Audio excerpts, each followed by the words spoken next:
Imagens mostram queda de elevador em prédio de Porto Alegre. Câmera de segurança do ascensor registrou o momento do acidente. Elevador caiu neste domingo em um prédio no centro da capital gaúcha. Motorista embriagado atropela mulheres em Chapecó, no oeste catarinense. Vítimas atravessavam a rua em faixa de pedestres quando foram atropeladas. Teste do bafômetro comprovou embriaguez de motorista de 26 anos. Crescimento da AIDS entre jovens gera alerta em Santa Catarina. Presença do vírus entre pessoas de 15 a 19 anos no estado reforça a necessidade da prevenção.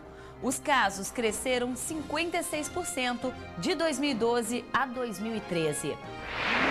Campanha de vacinação contra a poliomielite é prorrogada até o dia 12 de dezembro em Itajaí.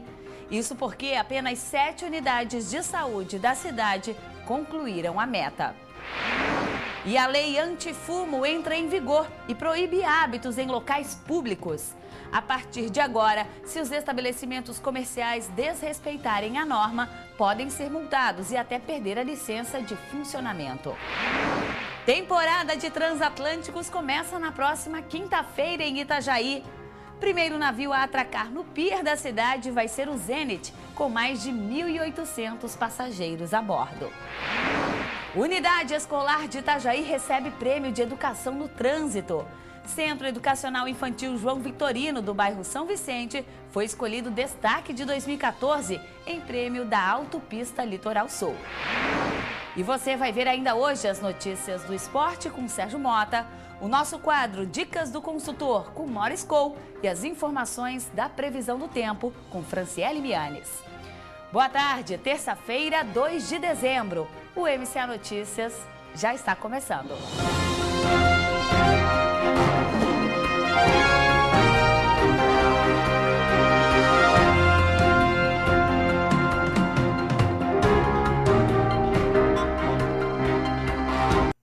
Ontem foi o Dia Mundial de Combate à AIDS. O problema desperta cada vez mais a atenção dos governantes. Isso porque o número de casos aumentou assustadoramente nos últimos anos. O dia 1º de dezembro é marcado pelo Dia de Luta contra a AIDS. Dados divulgados pelo Ministério da Saúde preocupam. O número de pessoas contaminadas cresceu em todo o país. E o número de pessoas em tratamento com antirretrovirais no Brasil cresceu 29% em um ano, segundo o balanço. No estado de Santa Catarina, o número de pessoas de 15 a 19 anos portadores da doença saltou 56%. No estado de 2012 a 2013, desde o início deste ano até outubro, foram 50 novos casos diagnosticados. Em Itajaí, estão em tratamento 1.800 pacientes. Para a gerente do setor da ST-AIDS da Secretaria de Saúde, o município segue a tendência mundial. A questão de pessoas contaminadas com HIV/AIDS vem aumentando e esse ano ele tomou uma proporção muito maior do que todo mundo esperava. E o que a gente acredita que o Ministério está falando que pode ser esse aumento é a banalização da doença, né? As pessoas acham que não se morre mais de AIDS. A AIDS não tem cura, e sim tratamento. E quando se fala que a doença não mata, isso não é verdade. A AIDS não tem cura, né? A AIDS tem tratamento. As pessoas que se contaminam com HIV tomam medicação para não adquirir a doença, a AIDS, e para não evoluir para as doenças oportunistas, que a gente chama. Então, assim, mas é um tratamento para o resto da vida, é um tratamento complexo, difícil de adesão. Então, a gente sempre foca muito, né? É prevenção, para não precisar desse tratamento. O município disponibiliza locais apropriados para a realização dos testes e acompanhamento. Os exames do HIV é feito no CTA, Centro de Testagem e Aconselhamento, que fica anexo ao laboratório municipal. E também obter informações no CERED, que é o Centro de Atendimento de Doenças Infecciosas, que dá toda assistência ao portador do HIV/AIDS, assim como outras doenças também. E como falou a entrevistada, e todo mundo já sabe, a prevenção, claro, é sempre o melhor remédio. E a baixa procura pela vacina do sarampo e da poliomielite obrigou o governo federal a prorrogar a campanha de vacinação. O repórter Carlos Maganin conversa agora com a diretora da Vigilância Epidemiológica de Itajaí, Raquel Marchetti. Boa tarde, Carlos Maganin.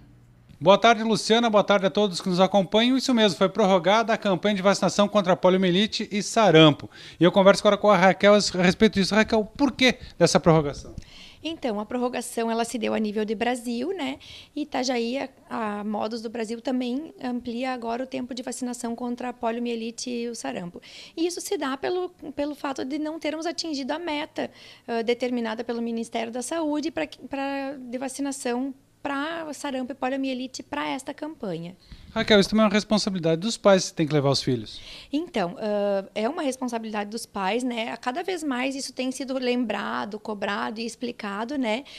Em Itajaí nós não temos casos de sarampo e de poliomielite há muito tempo, mas temos uma grande responsabilidade com questão, né, a Secretaria de Saúde com questão da vacinação e as famílias com manter a vacinação em dia para os seus pais. Nós em disponibilizarmos o serviço e eles em trazerem os seus filhos.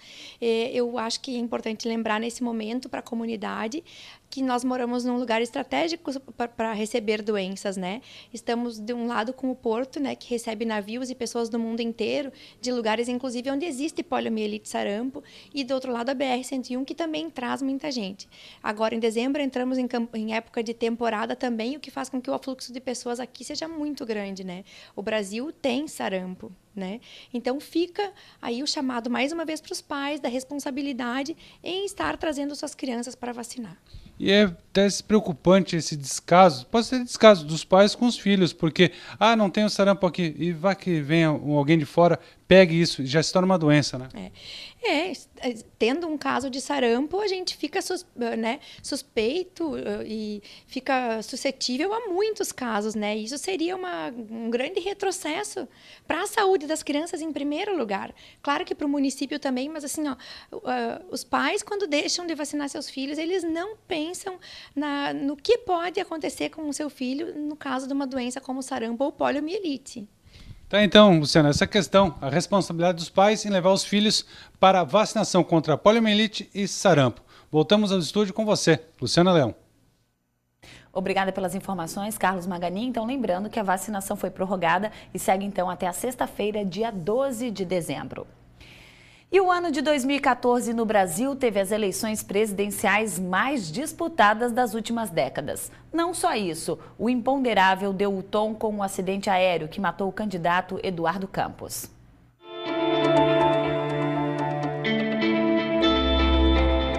Cidade maravilhosa?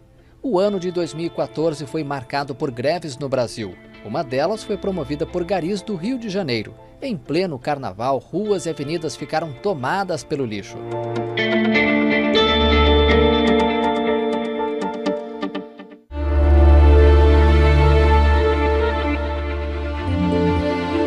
Em São Paulo, a falta de chuva deixou a maior cidade brasileira em alerta. Os principais reservatórios estão secando e, se não chover forte nos próximos meses, a crise hídrica vai se tornar ainda pior.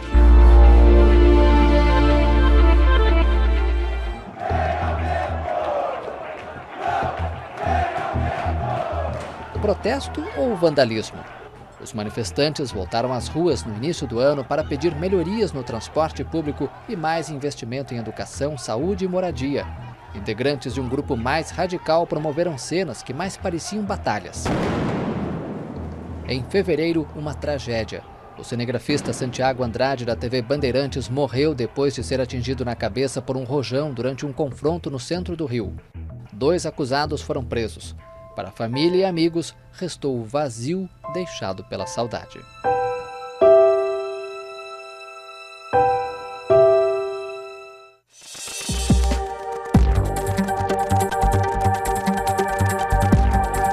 Poucos dias antes do Mundial no Brasil, as manifestações voltaram. Algumas pacíficas, outras nem tanto. Sai de perto, vou dar pra cima agora, hein? Sai de perto, hein? E por falar em Copa do Mundo, durante a realização do evento, a Polícia Civil do Rio de Janeiro desarticulou um esquema de venda ilegal de ingressos no Mundial. Segundo as investigações, a quadrilha tinha como facilitador o britânico Raymond Whelan, diretor executivo da Met, única empresa autorizada pela FIFA para a venda de pacotes de ingressos e camarotes da Copa. O esquema teria funcionado em pelo menos 4 mundiais.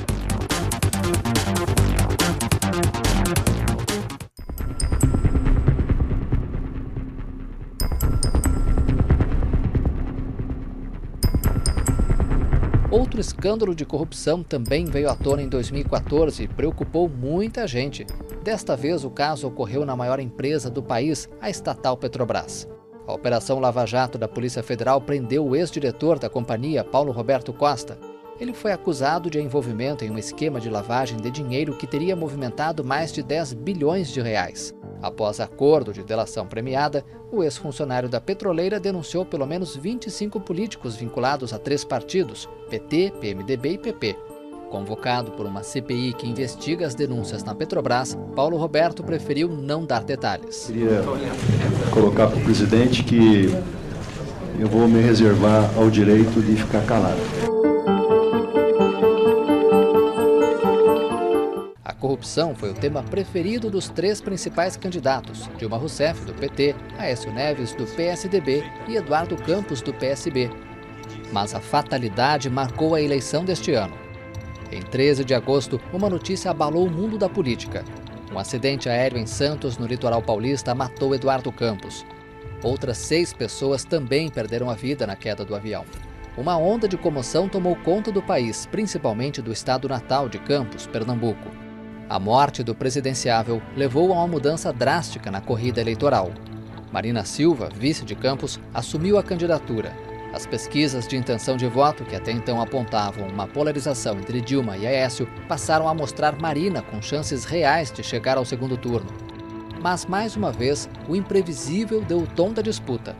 Contrariando as sondagens, o tucano passou a PCBista e enfrentou Dilma na última etapa da campanha. Marina ficou em terceiro. Os debates entre Aécio e a candidata foram tensos e com muitos ataques dos 2 lados. Em 26 de outubro, o veredito das urnas. Com 54 milhões e meio de votos, os eleitores decidiram que Dilma vai ficar no poder por mais 4 anos. O tucano teve 51 milhões de votos. Foi a eleição mais disputada desde 1989. Em 2018, a era PT no poder vai completar 16 anos.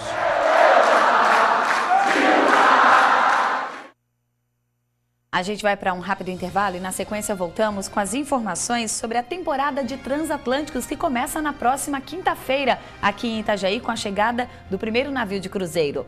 E ainda hoje aqui no MCA Notícias, Unidade de Ensino de Itajaí recebe prêmio de educação no trânsito.